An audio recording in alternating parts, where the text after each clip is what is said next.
So I figured, if it's recording, yeah, sweet, I'd give it stock exhaust sound. If you're looking at buying one of these, go for it.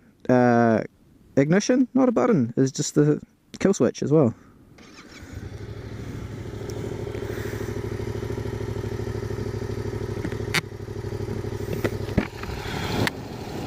Nice sweet little thing.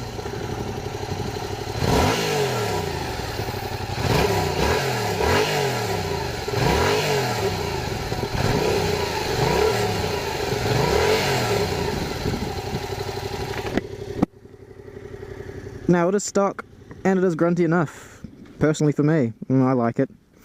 Hey, who knows? You don't have to like it, it's mine, not yours. Ha!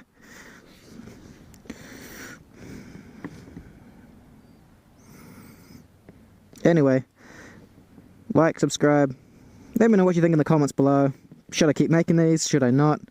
Thanks for all you people who asked me questions last time. Big props to you.